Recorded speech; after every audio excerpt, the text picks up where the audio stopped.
সুপ্রিয় দর্শক, আপনাদেরকে স্বাগতম। রাজনৈতিক মাঠে যখন নানান আলাপ, নতুন করে একটি আলাপ উঠেছে যেটা খুবই গুরুত্বপূর্ণ। আলাপটি কেমন? ডক্টর মোহাম্মদ ইউনূস কি তার মেয়াদ পূর্ণাঙ্গভাবে শেষ করতে পারবেন? অর্থাৎ অন্তর্বর্তীকালীন সরকার কি তার মেয়াদ পূর্ণাঙ্গ করতে পারবে?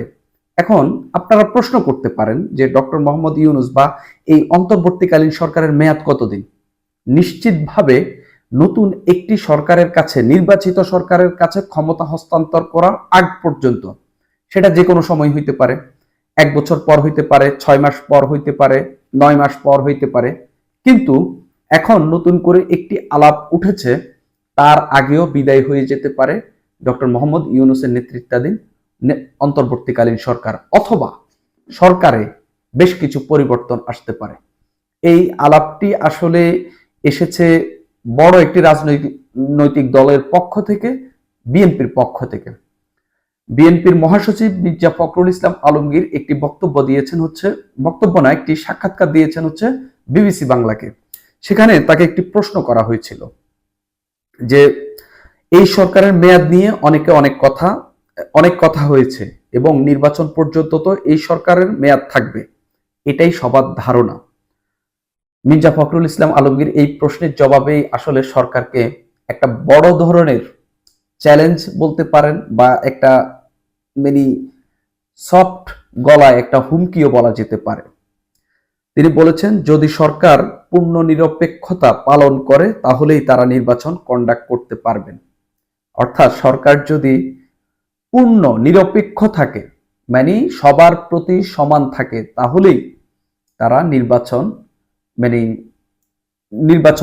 করতে পারবে, বা তারা নির্বাচন দিতে পারবে। তা না হলে তো নিরপেক্ষ সরকারের প্রয়োজন হবে। এই দুটা লাইনের ভার এত বেশি যে যদি সরকার নিরপেক্ষ থাকে তাহলে এই সরকার নির্বাচন করতে পারবে, অর্থাৎ তারা এই যে নির্বাচনকালীন সরকার হতে পারে। কিন্তু তারা যদি নিরপেক্ষ না থাকে তাহলে নিরপেক্ষ সরকারের প্রয়োজন হবে। খুবই গুরুত্বপূর্ণ কথা। যদি তারা নিরপেক্ষ না থাকে তাহলে এমন একটি সরকারকে বসানো হবে, বা এমন কিছু মানুষকে বসানো হবে যারা আসলে নিরপেক্ষ হবে। তারপরে পরের প্রশ্নে আসলে এর কিছু জবাব পাওয়া যাবে, এই বক্তব্যের আরো কিছু ব্যাকআপ জবাব আর কি।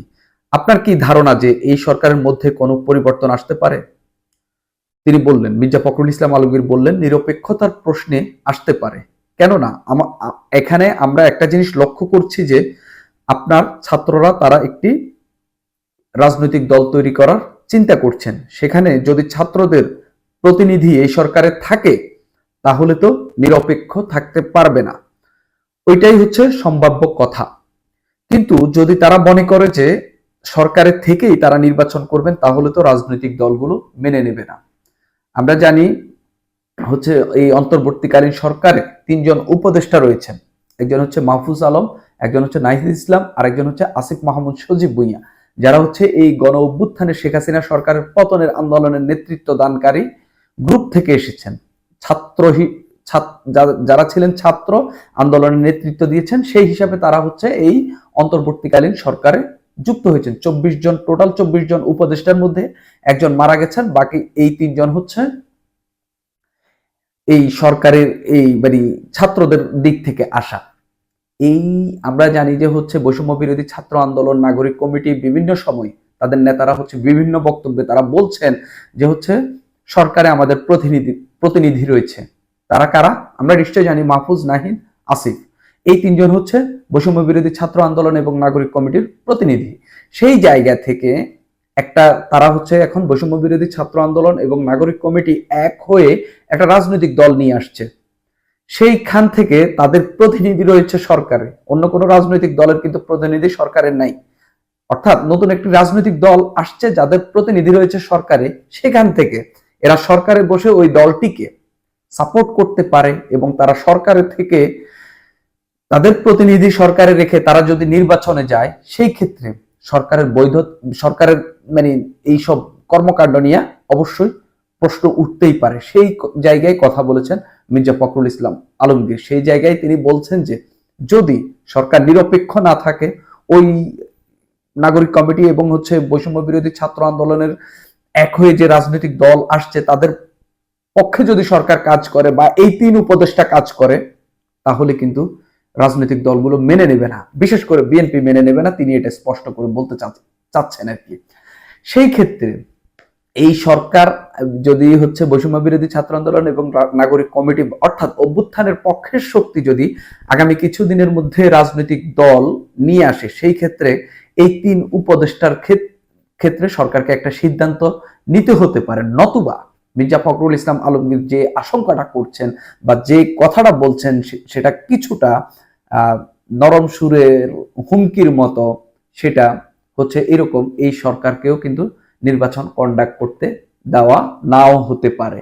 সেই ক্ষেত্রে হয়তো নতুন করে একটা অন্তর্বর্তীকালীন সরকার, নতুন করে একটা তত্ত্বাবধায়ক সরকার বসানো হইতে পারে, যারা নির্বাচন কন্ডাক্ট করবে। এরকম একটা কিন্তু আভাস মির্জা ফখরুল ইসলাম আলমগীর, শুধু এটাই বিএনপির মহাসচিব যে বলেছেন এটা কিন্তু এরকম না। গত কিছুদিন ধরে সামাজিক যোগাযোগ মাধ্যমগুলোতে এটা নিয়ে একটা মোটামুটি একটা আলোচনা চলছে। যখন থেকেই অভ্যুত্থানকারী নেতৃত্ব দানকারী ছাত্ররা যখন বলছেন, শিক্ষার্থীরা যখন বলছিলেন যে তারা একটা রাজনৈতিক দল গঠন করবে, তখন থেকেই কিন্তু এই 3 জন উপদেষ্টাকে নিয়ে এক ধরনের বিতর্ক উঠেছিল। একই সঙ্গে সরকারের পৃষ্ঠপোষকতায় এই রাজনৈতিক দলটি গড়ে উঠতে পারে, একই সঙ্গে নির্বাচনে তারা কিছুটা ফেভার পেতে পারে, এইসব বিষয় নিয়ে নানান আলাপ আলোচনা হচ্ছিল। সেই ক্ষেত্রে এই দলটি একটা কিংস পার্টি, অর্থাৎ সরকারের থেকে সরকারের পৃষ্ঠপোষকতায় তৈরি হওয়া একটা দল বলে অনেকেই মনে করছিলেন, আশঙ্কা করছিলেন, বা এটা নিয়ে আলোচনা সমালোচনা চলছিল। সেই জায়গায় ঠিক মির্জা ফখরুল ইসলাম আলমগীর এই কথাটি বলেছেন যে সরকার যদি নিরপেক্ষ না থাকে, সেই ক্ষেত্রে তাদেরকে নির্বাচন মানে ওনার এই কথাটার মূল মিনিংই কিন্তু এটা।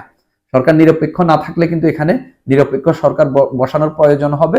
একই সঙ্গে সরকার যদি নিরপেক্ষ না থাকে, এই সরকারকে, অন্তর্বর্তীকালীন সরকারকে, শেখ হাসিনাকে হটিয়ে যে সরকারকে বসানো হয়েছে সেই সরকারকে হয়তো সরে যেতে হইতে পারে, অথবা এই যে এই 3 জন উপদেষ্টা আসিফ নাহিদ, এই মাহফুজ আলম, এই 3 জনকে হয়তোবা পদত্যাগ করতে হতে পারে, যদি তাদের অভ্যুত্থানকারী ছাত্র নেতাদের দল যদি নির্বাচনে অংশগ্রহণ করে, সেই ক্ষেত্রে তারা আসলে সরকারের থেকে কোনোভাবেই তাদের দলের পক্ষে কাজ করা বা তারা ওই শিক্ষার্থীদের প্রতিনিধি হয়ে সরকারের থেকে আসলে তাদের দল রাজনীতি নির্বাচন অংশগ্রহণ করবে, এটা আসলে অনেকটাই বিতর্ক তৈরি করবে। সেই জায়গায় মির্জা ফখরুল ইসলাম আলমগীরের বক্তব্যটাও কোনো জায়গায় আমার কাছে যথার্থ মনে হচ্ছে, যে আসলে সরকার যদি নিরপেক্ষ না থাকে, একটা দলের প্রতি যদি বায়াস থাকে, সেই ক্ষেত্রে আসলে সরকারের নির্বাচন কন্ডাক্ট করতে দেওয়া আসলেই উচিত হবে না। কারণ আমরা গত 3টা টার্মের নির্বাচন নিয়ে আসলে বাংলাদেশে নানান প্রশ্ন রয়েছে, এবং এই নির্বাচনগুলো যে আসলে কিছুই হয় না এটা বাংলাদেশের মানুষ খুব ভালো করে জানে। সেই ক্ষেত্রে এই নির্বাচনটাও যদি একই রকম ভাবে বাংলাদেশের মানুষ প্রতারিত হয়, সেই ক্ষেত্রে এই যে আসলে একটা অভ্যুত্থান ছাড়া যে আমরা আসলে আর কিছুই দেখিনি, সেটারই একটা প্রমাণ মিলবে আর কি। সুপ্রিয় দর্শক, আজ এই পর্যন্তই।